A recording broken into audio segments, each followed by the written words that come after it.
ബീഹാർ തെരഞ്ഞെടുപ്പിലെ സർവേയിൽ ഇപ്പോൾ പുറത്തു വന്നിരിക്കുന്നത് NDAക്ക് തന്നെയാണ് മുൻതൂക്കം.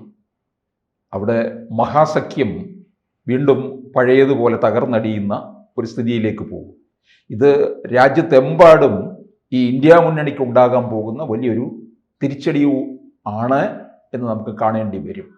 ദേശീയ തലത്തിൽ NDA വളരെ ശക്തിയോടുകൂടി ബീഹാറിൽ നിന്ന് മുന്നോട്ടേക്ക് പോകും എന്നുള്ളത് കൂടിയായിരിക്കും പ്രകടമാകുന്നതല്ലേ. 2024 ലോക്സഭാ തെരഞ്ഞെടുപ്പിൽ ഉണ്ടായ നേരിയ എന്ന് പറയേണ്ട കാര്യമുള്ളൂ. 240 സീറ്റ് കിട്ടി.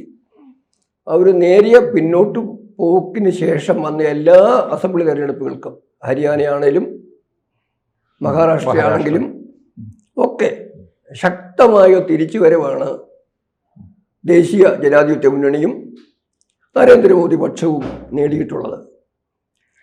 അത് തന്നെ ബീഹാറിലും ആവർത്തിക്കുന്നു എന്ന് പറയുമ്പം അത് സ്വാഭാവികമായും മോദിയുടെ രാഷ്ട്രീയത്തിനും ദേശീയ ജനാധിപത്യ മുന്നണിയുടെ ശക്തമായ മുന്നോട്ട് പോക്കിനുമുള്ള അരങ്ങ് വീണ്ടും ഒരുക്കുകയാണ്. അതിൽ സംശയമൊന്നുമില്ല. അതേ സമയത്ത് തന്നെ ബീഹാർ നൽകുന്നൊരു സന്ദേശം കേരളം പോലെ സംസ്ഥാനങ്ങൾ പോലും ഉൾക്കൊള്ളേണ്ടതുണ്ട്.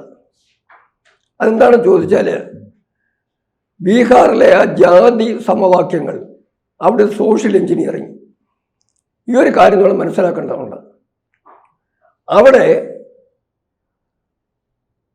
യാദവ മുസ്ലിം സമൂഹം ഒന്നിച്ച് മറ്റെല്ലാവരും, അത് MI ഫാക്ടർ, ബാക്കി എല്ലാവരും ഒന്നിച്ചൊരു സംവിധാനമുള്ള അവിടെ വർക്ക് ചെയ്യുന്നത് ശരിക്കും പ്രായോഗികമായിട്ട്. ഇടയ്ക്ക് മറ്റു വിഭാഗത്തിൽ ചിലരെയൊക്കെ ഈ മഹാഗഠബന്ധൻ്റെ പേരിൽ കൂടെ കൊണ്ടുവരുന്നുണ്ടെങ്കിലും അടിസ്ഥാനപരമായിട്ട് യാദവ മുസ്ലിം കൂട്ടുകെട്ടിൻ്റെ രാഷ്ട്രീയമാണ് നടക്കുന്നത് അവിടെ.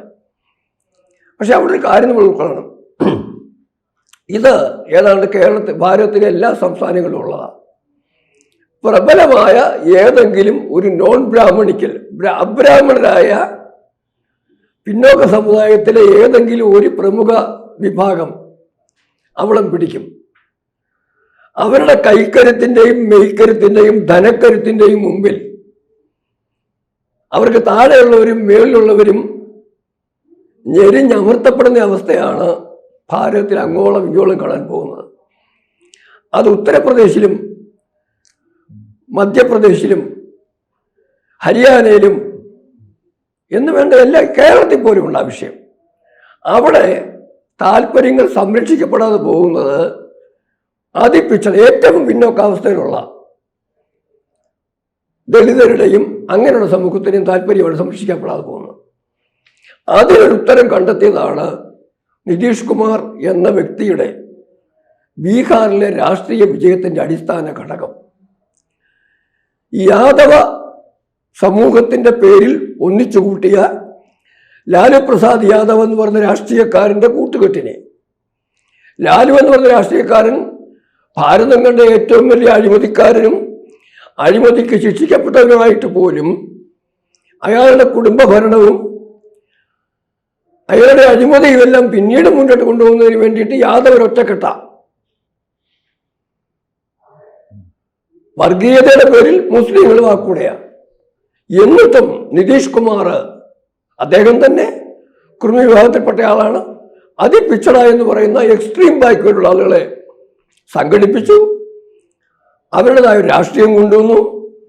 അതിലും പ്രത്യേകിച്ച് വനിതകളെ, ബീഹാറിലെ വനിതകളുടെ സ്ത്രീ ശാക്തീകരണം എന്നൊരു വിഷയത്തിൽ ഭാരതത്തിലെ ഒരു രാഷ്ട്രീയ പ്രസ്ഥാനവും ഒരു സംസ്ഥാന സർക്കാരും ചെയ്യാത്തതിന് അപ്പുറത്തേക്ക് പോയ ആളാണ് അദ്ദേഹം. 50% സ്ത്രീകൾക്ക് തദ്ദേശ സ്വയംഭരണ സ്ഥാപനങ്ങളിൽ അദ്ദേഹം പണ്ടേ കൊടുത്തു കഴിഞ്ഞു. എല്ലായിടത്തും ബീഹാറിലെ ഈ സ്ത്രീകൾ അത്രയും പിന്നാക്കം നിൽക്കുകയായിരുന്നു. എല്ലാത്തിനും ജീവിതത്തിന്റെ മുഖ്യധാരയിൽ നിന്ന് മാറി നിന്ന എല്ലായിടത്തും അത് തന്നെ അവസ്ഥ, അവിടെ അത് തന്നെ അവസ്ഥ. അതിൽ വേറൊന്ന് കേൾക്കും, അത് സംവരണം കൊടുത്ത ഒന്ന്, അതൊന്നും ഇപ്പോഴല്ല, നേരത്തെ കൊടുത്തതാണ്. ഇപ്പൊ കൊടുത്തതല്ല, പിന്നീട് അവിടെ ഈ ചാരായം നിർത്തലാക്കിയത്, അത് സ്ത്രീകൾക്കൊരു വലിയ റിലീഫായിരുന്നു. അത് ഇവിടെ ആന്റണി നിർത്തലാക്കിയപ്പോഴത്തേക്ക് ആന്റണി ചീത്ത പറയാൻ കൂടുതലുണ്ടായത്. പക്ഷെ അവിടെ അതിന്റെ ഗുണം അനുഭവിച്ചവര് നിത്യവും തല്ലുകൊണ്ടുകൊണ്ടിരുന്ന പെണ്ണുങ്ങൾ സ്ത്രീകൾക്ക് അതിൽ നിന്നൊരു ആശ്വാസം കിട്ടിയപ്പോൾ വീട്ടിൽ വൈകുന്നേരം കുടിച്ചു കൂത്താടി ഉടുക്കുന്ന പൈജാമ അടിച്ച് തലേ കെട്ടിക്കൊണ്ട് വരുന്ന പുരുഷൻ മര്യാദയ്ക്ക് പച്ചക്കറിയും സാധനവും അരിയും വാങ്ങിച്ചുകൊണ്ടാൻ തുടങ്ങിയപ്പം ഗോതമ്പ് വാങ്ങിച്ചുകൊണ്ട് തുടങ്ങിയപ്പം സ്ത്രീക്ക് സ്വാഭാവികമായും തൃപ്തി വന്നു. അവിടെ സ്ത്രീയുടെ ഒരു വലിയ ഒരു പ്രശ്നത്തെ അവിടെ പരിഹരിക്കപ്പെട്ടത്. പെൺകുട്ടികൾക്ക് പഠിക്കാൻ വേണ്ടി സൈക്കിള്, അങ്ങനെ നിരവധി അനവധി പദ്ധതികളിലൂടെ സ്ത്രീ, എന്നിട്ട് എല്ലാം തികഞ്ഞു എന്നല്ല പറയുന്നത്, എങ്കിലും അതെല്ലാം കൃത്യമായി നിർവഹിച്ചതിന്റെ പേരില് നിതീഷ് കുമാറിനുണ്ടായിരുന്ന ഒരു അടിസ്ഥാന ജനസമ്മതി ഉണ്ടല്ലോ, അത് അതിപിച്ചുള്ള ജനവിഭാഗത്തിൻ്റെ അടുത്തും യാദവ മുസ്ലിം ഒഴിച്ചുള്ള ജനസമൂഹത്തിനിടയിലും അതുപോലെ തന്നെ പൊതുവിൽ എല്ലാ സമൂഹത്തിൽപ്പെട്ട സ്ത്രീകളുടെ ഇടയിലും ഉണ്ടായ സ്വാധീനം ഒരു ബാങ്കിലെ ഫിക്സഡ് ഡിപ്പോസിറ്റ് പോലെ കിടന്നു. ഈ കേന്ദ്ര സർക്കാരിന്റെ ഒരു പിൻബലവും കൂടി ഉണ്ടായപ്പോൾ അതിന് മുമ്പ് വേറൊരു കാര്യമുണ്ട്. കഴിഞ്ഞ ഇലക്ഷൻ നിതീഷ് കുമാറിന് പുറകോട്ട് വന്നു. കാരണം രാംവിലാസ് പസ്വാന്റെ മകൻ ചിരാഗ് പസ്വാൻ, അദ്ദേഹത്തിന് LJP എന്നൊരു രാഷ്ട്രീയ പ്രസ്ഥാനം നിതീഷുമായിട്ട് തന്നെ. നിതീഷിന്റെ JDUവിനെ തോൽപ്പിക്കാൻ വേണ്ടി ചെയ്യാവുന്ന മുഴുവൻ ചെയ്തു. അങ്ങനെ നിതീഷ് താവോട്ട് വരേണ്ടി വന്നു. അങ്ങനെ വരുമ്പം അതും ഒരു പിന്നോക്ക ജനവിഭാഗമാണ്. പസ്വാൻ എന്ന് പറയുന്നതും രാംവിലാസ് പസ്വാന്റെ വിഭാഗം എന്ന് പറയുന്നതും ചെറുതൊന്നുമല്ല, വലിയൊരു ജനസംഖ്യയാണ്. ആ പരാജയത്തെ കൂടെ, അങ്ങനെ പരാജയപ്പെട്ട സാഹചര്യത്തെ കൂടെ മാറ്റി ഇപ്പം. കാരണം ഇപ്പം ചിരാഗ് പസ്വാൻ പൂർണ്ണമായിട്ടും നിതീഷ് കുമാറിന്റെ കൂടെയായി. ഇനി അടുത്തൊരു വിഭാഗം BJPക്ക് അവിടെ ഒരു കാര്യം അറിയുമോ? ഏതാണ്ട് 20% താഴെ വോട്ടേ ഉള്ളൂ. കേരളത്തിലെ BJPക്ക് ഇപ്പോൾ അത്ര വോട്ടേ ഉള്ളൂ, ബീഹാറിലെ BJPക്ക്. പക്ഷെ അവിടെ നിർണായക ഘടകമാണ്. അതിൻ്റെ കാര്യങ്ങൾ വേറെ, അതിലേക്ക് ചർച്ചയ്ക്ക് സമയമില്ല നമുക്ക്. 19.8 വരുന്നു കഴിഞ്ഞ ഇലക്ഷൻ്റെ BJPയുടെ വോട്ട് ശതമാനം ബീഹാറിലെ.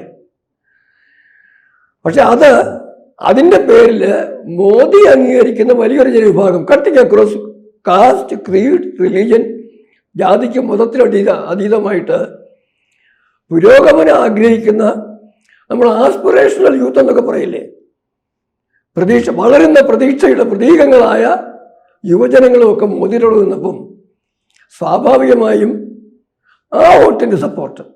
പിന്നെ ഏറ്റവും പ്രധാനപ്പെട്ട ഘടകം, ഈ വോട്ട് ചോരിക്കുള്ള അവസരം കൊടുത്തില്ല.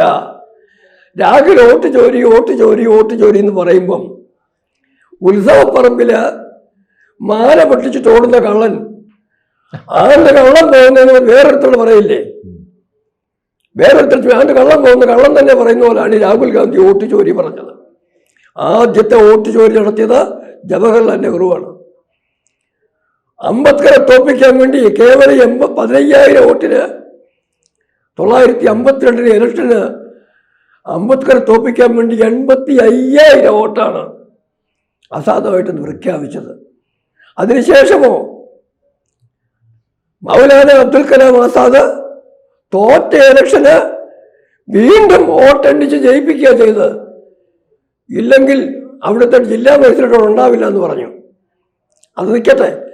ഏറ്റവും പ്രധാനപ്പെട്ട കാര്യം, ബീഹാറിലും UPയിലും ഒക്കെ നടന്നുകൊണ്ടിരുന്ന, കേരളത്തിലെ കണ്ണൂർ പോലെ നടന്നുകൊണ്ടിരുന്ന ആ ബൂത്ത് പിടുത്തത്തിൻ്റെ രാഷ്ട്രീയം, ബൂത്തുകൾ ഒന്നിച്ച് പിടിച്ചെടുക്കും, അതില്ലാതാക്കിയത്, ഏതാണ്ട് പൂർണ്ണമായിട്ടില്ലാതാക്കിയത് ഇപ്പോഴത്തെ സാഹചര്യത്തിലാണ്. അതിൻ്റെ കൂടെ ഒന്നും മനസ്സിലാക്കണം, ബംഗാളിൽ നിന്നും മറ്റും, അതായത് കിഴക്കൻ ബംഗാളിൽ നിന്നും മറ്റും കയറി വന്നവരും രോഹിംഗ്യൻസും ഒക്കെ ആയിട്ട് നിരവധി അനധികൃത കുടിയേറ്റക്കാര് വോട്ടിന് വേണ്ടി മാത്രം അവരെ പരിപാലിച്ചു പോകുന്ന സംവിധാനം കോൺഗ്രസിന് ഡൽഹിയിൽ വരെയുണ്ട്. ദില്ലിയിലുണ്ട്, ബീഹാറിലുണ്ട്, ബംഗാളിലും ഉണ്ടായിരുന്നു. അതിന് എന്തെങ്കിലും ഒരു അഡ്രസ് ഇല്ലാത്ത ആള് ഫേക്കിനെയും കള്ളപ്പേരിൽ വോട്ടർ ലിസ്റ്റിൽ വരാം എന്നുള്ള ധാരണ, കള്ളപ്പേരിലൊന്ന്, അല്ലാതെ കള്ളത്തരത്തിൽ, കാരണം രാജ്യത്തെ പൗരനല്ലെങ്കിൽ പോലും വരാമെന്നുള്ള അവസ്ഥ ഇലക്ഷൻ കമ്മീഷൻ SIR കൂടെ ഇല്ലാതാക്കിയപ്പം അതും സ്വാഭാവികമായിട്ടും രാഹുലിനെയും തേജസ്വി യാദവിൻ്റെ പക്ഷത്തെ പരാജയപ്പെടുത്തി. ആ സാഹചര്യത്തിലാണ് രാഹുലിന്റെ കുടുംബവാഴ്ചയ്ക്ക് വേണ്ടി സോണിയയും തേജസ്വിയുടെ കുടുംബവാഴ്ചയ്ക്ക് വേണ്ടി ലാലു പ്രസാദ് യാദവും നെയ്തെടുത്ത സ്വപ്നങ്ങളെല്ലാം ഇല്ലാതാക്കിക്കൊണ്ട് കുടുംബ ഭരണങ്ങൾക്ക് വേണ്ടി ഭാരതത്തിൻ്റെ എല്ലാ അധികാര സ്ഥാനങ്ങളും അഴിമതിക്കുള്ള അവസരങ്ങളും എല്ലാം സ്വന്തമാക്കാൻ വേണ്ടി ആഗ്രഹിച്ച രാഹുലും തേജസ്വിയും അവിടെ പരാജയപ്പെട്ടെങ്കിൽ, സോണിയയും ലാലുവും അവിടെ പരാജയപ്പെടുകയാണെങ്കിൽ അത് ഭാരതീയ ജനാധിപത്യത്തിൻ്റെ ആത്യന്തികമായ വിജയം തന്നെയായിരിക്കും കാണിക്കുന്ന യാതൊരു സംശയം വേണ്ട. പിന്നെ എക്സിറ്റ് പോളിനകത്തൊന്നും ഈ പ്രശാന്ത് കിഷോറിന് തന്നെ വലിയ നേട്ടമൊന്നും അവിടെ പ്രശാന്ത് കിഷോറിന്റെ കൂടിപ്പോയാൽ 1-2 സീറ്റ്, അതിനപ്പുറം പറയുന്നില്ല. അതെ, ഏറ്റവും മെയിനായിട്ട് മനസ്സിലാക്കേണ്ട കാര്യം, നമുക്ക് താല്പര്യമുള്ള വിഷയമല്ല പൊതുജനത്തിന്, കോൺഗ്രസ്സുകാർ ഉൾക്കൊള്ളുന്ന വിഷയം. രാഹുൽ കോൺഗ്രസിനും INDA മുന്നണിക്കും ഏറ്റവും വലിയ ബാധ്യതയാണെന്ന് വീണ്ടും തെളിഞ്ഞിരിക്കുകയാണ്. ഇലക്ഷൻ സമയത്ത് മധ്യപ്രദേശിലെ വനാന്തരങ്ങളിൽ പോയി കടുവാകളി കാണാൻ പോവുക എന്നൊക്കെ പറഞ്ഞു കഴിഞ്ഞാൽ ഒരുപക്ഷെ അതിന് ഭീകരാക്രമണത്തിൻ്റെ അന്തരീക്ഷത്തിൽ ബീഹാറിൽ നിന്ന് ഒഴിഞ്ഞു മാറുന്നതാവാം. ഇവരുകൾ കിട്ടാൻ വഴിയുണ്ടല്ലോ, ഇങ്ങനെയൊക്കെ സംഭവിക്കാൻ പോകുന്നൊക്കെ അറിയാൻ വഴിയുണ്ടല്ലോ, അതാ വേറൊരു കാര്യം. ഏതായാലും ഏറ്റവും പ്രധാനമായ കാര്യം നമ്മൾ അറിയണം, കേരളത്തിലും മറ്റൊരിടത്തും ഇല്ലാത്ത രീതിയിൽ മഹാഗഠബന്ധനകത്ത് കോൺഗ്രസ് ഉണ്ട്, MA ബേബിയുടെ CPIM ഉണ്ട്, ഡാനിയൽ രാജായുടെ ബിനോയ് വിശ്വത്തിന്റെ CPI ഉണ്ട്, നക്സൽ ബാരികളുണ്ട്, കമ്മ്യൂണിസ്റ്റ് ഭീകരവാദികളുണ്ട്, ഇസ്ലാമിക തീവ്രവാദികളുണ്ട്. എല്ലാം കൂടെ ചേർന്നുള്ള മഹാഗഠബന്ധൻ ഒരു മഹാപരാജയത്തിന്റെ ഘട്ടത്തിലേക്ക് കടന്നു കഴിയുമ്പം ഈ രാഷ്ട്രീയം, ഈ നകാരാത്മക രാഷ്ട്രീയം ഭാരതത്തെ എതിർക്കാൻ വേണ്ടി ദേശീയ വിരുദ്ധവും ഹിന്ദുവിനെ എതിർക്കാൻ വേണ്ടി ഹിന്ദു വിരുദ്ധ വർഗീയതയുടേതുമായ രാഷ്ട്രീയം വിജയിപ്പിച്ചെടുക്കാൻ വേണ്ടി ഇനി അവർക്ക് വളരെയധികം പണിപ്പെടേണ്ടി വരും. നല്ലത് സ്വയം മാറി സകാരാത്മകമായ രാഷ്ട്രീയത്തിലേക്ക് ജനങ്ങളുടെ പ്രശ്നത്തെ നേരിടുന്നതിന് സകാരാത്മകമായ സമീപനത്തിലുള്ള രാഷ്ട്രീയത്തിലേക്ക് ഇനിയെങ്കിലും തിരിച്ചു വന്നാൽ അവർക്ക് നല്ലത്. അങ്ങനെ സംഭവിച്ചാൽ നല്ലൊരു പ്രതിപക്ഷം ഉണ്ടാകുന്നതുകൊണ്ട് രാജ്യത്തിന് നല്ലത്. കൂടുതൽ വാർത്തകളും വിശേഷങ്ങളും നിങ്ങളിലേക്ക് എത്താൻ ABC മലയാളം സബ്സ്ക്രൈബ് ചെയ്യുക, ബെൽ ബട്ടണും അമർത്തുക.